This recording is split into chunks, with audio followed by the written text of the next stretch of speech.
ফেচবুকত মোৰ বিষয়ে এটা ভিডিঅ' আপলোড দেখা পালোঁ। এইটো দেখা পাই মই তাৰ বিষয়ে আপোনালোকৰ মিডিয়াৰ মাধ্যমেদি, আপোনালোকৰ ইলেক্ট্ৰনিক মিডিয়াৰ মাধ্যমেদি মই কথাখিনি বিতং ক'ব আহিছোঁ। আৰু এই ক্ষেত্ৰত মই থুলমূলকৈ এটা কথা কওঁ যে এইটো এটা পেচেণ্ট পাৰ্টিৰ সম্পূৰ্ণ ষড়যন্ত্ৰ বা কনস্পিৰেচি।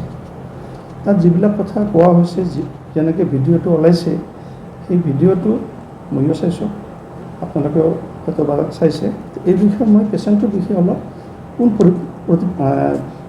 পৰিপ্ৰেক্ষিতত এইখিনি হ'ল সেই বিষয়ে মই অলপ আপোনালোকক ক'ব লৈছোঁ। 15/7 এই বছৰৰ ৰমজান আলী নামৰ এটা পেচেণ্ট ধুবুৰীৰ জামাদাহাটৰ পৰা আমাৰ হস্পিটেলত আহিছে। মই তেতিয়া OPD কৰি আছোঁ, শেষৰ ফালে আহিছে। পেচেণ্টটো চিৰিয়াছ অৱস্থাত আহিছে। পেচেণ্টটো চাই চিতি গম পালোঁ পেচেণ্টটো হাই ব্লাড চুগাৰ, কিডনী ফেইলাৰ, টপিনাত এটা চিষ্ট আছে, ডাঙৰ চিষ্ট। তাৰোপৰি গোটেই টপিনাত ইনফেকশ্যন হয়, চিষ্টটো ৰাপচাৰ হৈ ইনফেকশ্যন হৈ ফুট জমা হৈছে। মই লগে লগে ক'লোঁ যে এইটো পেচেণ্ট ভৰ্তি কৰিব লাগিব আৰু নেচেচাৰী যিখিনি ব্লাড পৰীক্ষাখিনি কৰিব লাগিব, ব্লাড পৰীক্ষা, ECG, SSR সেইখিনি গোটেই কৰিব লাগিব। ভৰ্তি কৰালোঁ, পৰীক্ষা পাতিখিনি কৰা হ'ল। পিছদিনাখন যেতিয়া মই ৰিপৰ্ট চাওঁ, দেখিলোঁ পেচেণ্টটোৰ চুগাৰ বেছি, কিডনী ফেইলৰ ফালে গৈছে, ইত্যাদি ইত্যাদি। তাৰপিছত মই ক'লোঁ যে এইটো পেচেণ্টটো আমাৰ ইয়াত অপাৰেশ্যন কৰা সম্ভৱ নহ'ব। তথাপিতো মই আমাৰ এনাস্থেচিয়া ডক্টৰ তেওঁৰ লগত আলোচনা কৰোঁ। তেতিয়া এনাস্থেচিয়া ডক্টৰ আমাৰ গীতিকা পাঠক বাইদেউ আছিলে। গীতিকা পাঠকে চাই চিতি ক'লে যিহেতু পেচেণ্টটো কিডনী ফেইলাৰ, গতিকে জেনেৰেল এনাস্থেচিয়া দিয়া নাযাব, পেচেণ্টটোক চাওঁ যদি পাৰোঁ স্পাইনেল এনাস্থেচিয়া দিওঁ। তেখেতে 2বাৰ স্পাইনেল এনাস্থেচিয়া দিব খুজি ফেইল হ'ল। তেতিয়া মই কথাটো পেচেণ্ট পাৰ্টিৰ তেতিয়া কোন কোন আছিলে, পেচেণ্টৰ নাম হ'ল ৰমজান আলী, তেওঁৰ ল'ৰা ৱাহিদুল ইছলাম, আৰু পেচেণ্ট ৰমজান আলীৰ ককায়েক ৰাজা আলী, আৰু ৰাজা আলীৰ ল'ৰা আতৱাৰ আলী। পিছত গম পাইছোঁ এওঁলোকৰ ঘৰ ভাওলাগুৰিত থাকে। তেওঁলোকে আহিছে। তেওঁলোকে আহি মোক সোমবাৰৰ পৰাই, অৰ্থাৎ প্ৰথম পেচেণ্টটো লৈ অহাৰ পৰাই খুব ৰিকুৱেষ্ট কৰি আছে, ছাৰ কিবা এটা আপুনি কৰক, আপোনাৰ নাম শুনি আমি আহিছোঁ, আপুনি পাৰিব কৰিব। মই কৈছোঁ ৰ'ব, সেইটো এতিয়া মই ক'ব নোৱাৰোঁ, পৰীক্ষা পাতিখিনি হ'লে কাম। তেতিয়া পিছদিনাখন পৰীক্ষা পাতিখিনি কৰি গম পালোঁ যে আৰু এনাস্থেচিয়া ফেইল হ'ল। তেতিয়া মই তেওঁলোকক ফাইনেল ক'লোঁ যে এই পেচেণ্টটো মই ইয়াত কৰিব নোৱাৰিম, পেচেণ্টটো আপোনালোকে গুৱাহাটীত লৈ যাওক। কোৱা নহয় ছাৰ, আপুনি কিবা মতে কৰক।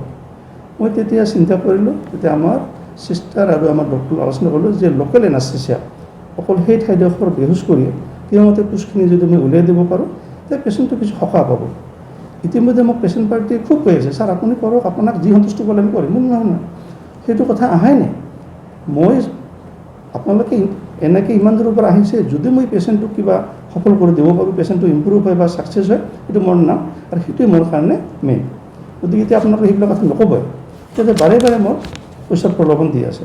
মই কিন্তু তাত কি মানে মোৰ উদ্দেশ্য এটাই যে পেচেণ্টটোক অলপ ৰিলিফ দিব পৰা নেকি। পিছত মই অতি চিষ্টাৰৰ সহযোগত, বাকী ষ্টাফৰ সহযোগত মই এনাস্থেচিয়া দি, লোকেল এনাস্থেচিয়া দি কোচখিনি উলিয়াই দিলোঁ। তাত নাই বুলিও 1.5 লিটাৰমান কোচ আছিলে। উলিয়াই দিয়াৰ পিছত পেচেণ্টটো ভালেখিনি সকাহ পালে। সকাহ পোৱাৰ পিছত তেতিয়া আমি পেচেণ্টটোক ভাল এণ্টিবায়'টিক দিলোঁ। গোটেইখিনি এণ্টিবায়'টিক আমি হস্পিটেলৰ পৰাই ছাপ্লাই কৰিছোঁ, যেনেকুৱা মেৰ'পেনম, দামী এণ্টিবায়'টিক, সেইবিলাক দিলোঁ। দি পেচেণ্টটোক পিছলৈকে বহুত ভাল পালে। পিছদিনাখন আহি চাওঁ, পেচেণ্টটো বহুখিনি ইম্প্ৰুভ, পেচেণ্টটো বহুত ভাল পাইছে। কিন্তু পিছফালে ড্ৰেছিং কৰিব লাগিব, যিহেতু লেতেৰাবিলাক ওলাই আছে। আমি পিছদিনাখনত ড্ৰেছিং কৰিলোঁ। আকৌ সিহঁতক কৈছোঁ যে পেচেণ্টটো এতিয়া ভাল পাইছে। সিহঁতেও অৱশ্যে খুবেই ভাল পাইছে যে পেচেণ্টটো ভাল পাইছে। আৰু গতিকে মই বুধবাৰেও ড্ৰেছিং কৰিলোঁ, বৃহস্পতিবাৰে মই পেচেণ্টটো নিজে হাতে চালোঁ, চাই শুকুৰবাৰে চালোঁ যে কিছু ইম্প্ৰুভ হৈছে, কিন্তু তেওঁৰ যিটো বাই টাইম চুগাৰ লেভেলটো কিছু কমিছে, যিহেতু মই ইনচুলিন আৰম্ভ কৰিছোঁ। ইফালে ক্ৰিয়েটিনিন লেভেলটো কিন্তু কমা নাই, সেইটো আগৰ দৰে আছে। তেতিয়া মই ল'ৰাটোক ক'লোঁ, তেতিয়া কিন্তু বেলেগ মানুহবিলাক নাই। আগত যিখিনি মানুহ আহিছিলে মেইনলি আতৱাৰ আলী আৰু আতৱাৰ আলীৰ দেউতা ৰাজা আলী, তেওঁলোকে নাই। তেওঁলোকে সেই মঙলবাৰৰ পৰা নাই। মই ক'লোঁ তোমালোকৰ যে আৰু গাৰ্জিয়ান আছিলে, তেওঁলোক ক'ত গ'ল? তেওঁলোকক মাতি দিয়া, তেওঁলোকে আহিলে মই অলপমান তেওঁলোকৰ লগত কথা পাতোঁ এই বিষয়ে, পেচেণ্টৰ বিষয়ে। তাৰপিছত কয় নাই, তেওঁলোকেতো নাই, তেওঁলোকক আমি 10,000 টকা দিছোঁ। না 10,000 টকা দিছোঁ কিয়? আপোনাক দিয়াৰ কাৰণে মইতো তোমালোকৰ পইচা কিন্তু বিচৰাও নাই, খোজাও নাই, আৰু তোমালোকে যদিও কিবা সেনেকুৱা কৰিছে সেইটো ভাল কাম কৰা নাই। মোৰ উদ্দেশ্য পেচেণ্ট ভাল পাব লাগে। পিছত মষ্ট প্ৰব্লেম মই আইডিয়া কৰিছোঁ এই খবৰটো ল'ৰাটোৱে যেতিয়া মোৰ পৰা কথাটো শুনিলে ল'ৰাটো অলপমান এষ্টনিছ হ'ল, হৈ পেলাই বোধহয় ল'ৰাটোৱে সেই খবৰখিনি তেওঁৰ যিটো বৰদেউতা ৰাজা আলীক বোধহয় ফোনত জনালে। জনাৰ পিছত তেওঁলোক আহি গ'ল। এতিয়া ৰাজা আলীৰ কথাটো আল্টিমেটলি আত্মপ্ৰকাশ পালে। তেওঁ যিখিনি পইচা পাৰ্টিৰ পৰা লৈছিল সেইখিনি পইচা তেওঁ হয়তো বা নিজে আত্মসাৎ কৰাৰ কাৰণে এটা চেষ্টা হয়তো বা কৰিছিলে, কিন্তু সেই ল'ৰাটো পেচেণ্টৰ যিটো ল'ৰা ৱাহিদুল কোৱাৰ লগে লগে কথাটো প্ৰকাশ্যে আউট হৈ গ'ল। তাৰপিছত পিছত মই এইফালে খুব ব্যস্ত আছোঁ, যিহেতু আমাক গলব্লাডাৰ অপাৰেশ্যন কৰিব লাগে। তাৰপিছত সেই মানুহজনে অৰ্থাৎ এই ৰাজা আলী মানুহজন বয়সীয়াল মানুহ, আতৰ আলীৰ দেউতাক, বাৰে বাৰে মোক কৈছে আপোনাৰ লগত কথা আছে। মই ৰ'ব এতিয়া কথা বতৰা নহয়, মই ব্যস্ত আছোঁ, মই এটা গলব্লাডাৰ অপাৰেশ্যন কৰিম, সেইটো পিছত মই এইবিলাক কথা পাতি চাম। কাৰ কি আছে কেনে সৰু সৰু অপাৰেশ্যনবিলাক বা ড্ৰেছিং কি আছে এইবিলাক মই কথা পাতিম। তো মই কিন্তু গম নাপাওঁ। তেওঁ যে মোক ফ'ল' কৰি আছে, বাৰে বাৰে মোক তেওঁ ফ'ল' কৰে, বাৰে বাৰে মোক পিছে যায়, মই কথাটো গুৰুত্ব দিওঁ। মই চিধাই আমাৰ যিটো মানে ড্ৰেছ চেঞ্জ কৰা ৰুমটোত মই গ'লোঁ। যাই পেলাই তেতিয়া মানুহজন চাওঁতে সেই মানুহজন মই তেতিয়া মানুহজনক মই কাপোৰ চেঞ্জ কৰি মই কৈ আছোঁ যে আমাক ছেলে এটা বলছে আপনাকে নাকি 10,000 টাকা দিছে, যদি মানে ঠিক করে নাই আমার না পানে ওই বই পয়সা নিয়েছেন। তাৰপিছত না আমরা গরিব মানুষ, আপনাকে কিছু মনে না, মই তো আপনাকে একো কি করা নাই, আপনি কি করছে।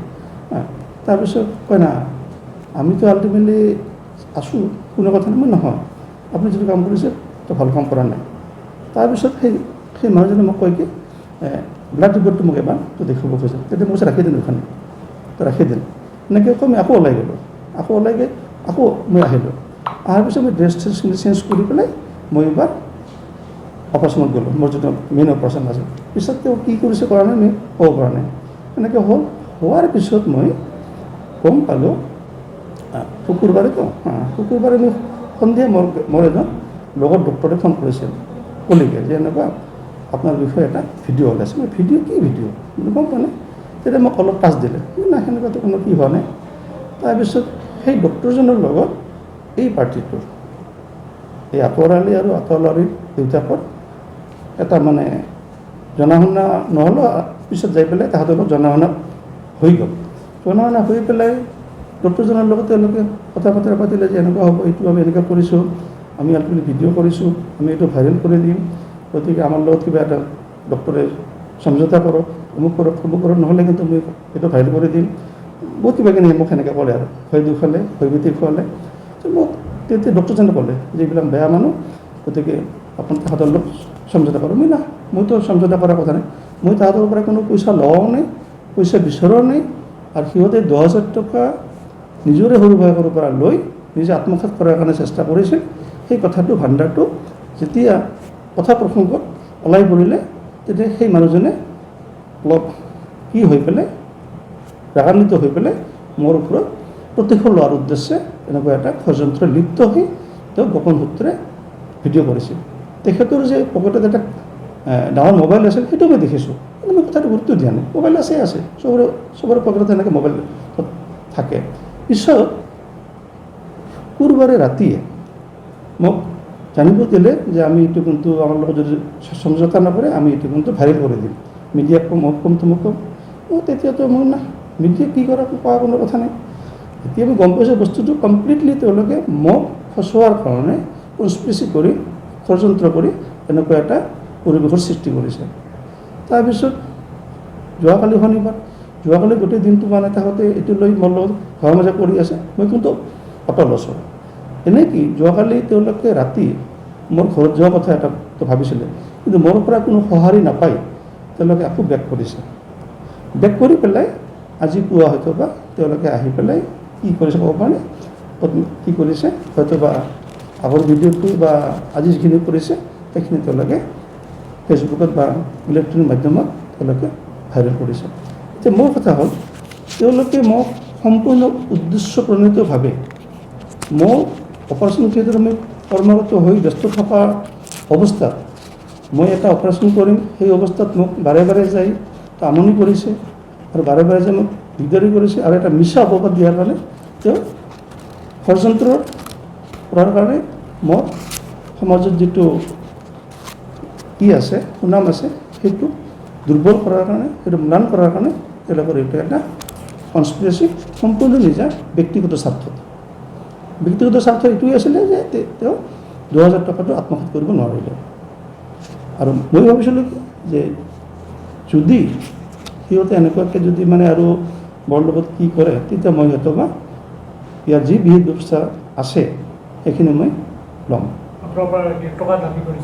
হয় য়েছ মই কথাটো ক'ব পাৰিছোঁ তেওঁলোকে মোৰ পৰা 60,000 টকা ডিমাণ্ড কৰিছে আৰু আমাৰ যিজন মিডলমেন আছিলে যাক কৈছে তেওঁ মোক কৈছে যে মই কিবা এটা সমঝোতা কৰিছোঁ সিহঁতে 40 মানত বোধহয় মানিব পাৰে মই কৈছোঁ নাই 40 পইচাৰো কোনো কথা অহা নাই 40 পইচাৰে কোনো কথা অহা নাই ইয়াতে গতিকে তেওঁলোকে কমপ্লিটলি কনস্পিৰেচি কৰি মোক ব্লেকমেইল কৰি আছিলে আৰু তেওঁলোকে টকাৰ লগত যিটো কৰিছে সেইটো জল পটপট স্পষ্ট গতিকে এই বিষয়ে এতিয়া আপোনালোকে ভালকৈ চিন্তা ভাৱনা নিশ্চয় কৰিছে ইতিমধ্যে বা ৰাইজেও চিন্তা ভাৱনা কৰিব তেওঁলোকে কিমান তললৈকে নামি মোৰ ওপৰত এটা এনেকুৱা ষড়যন্ত্ৰ কৰিলে এইখিনি মই তেওঁলোকৰ বিষয়ে ক'ব লগা বেদিবে এটা কথা কওঁ পেচেণ্টটো ইতিমধ্যে বহুখিনি সুস্থ হৈছে আৰু মোক এটাই ভাল লাগিছে যে যিটো পেচেণ্টক বহুত ঠাইত ৰিফিউজ কৰিছে বা বহুতে অপাৰেশ্যন কৰা নাই সেই পেচেণ্টক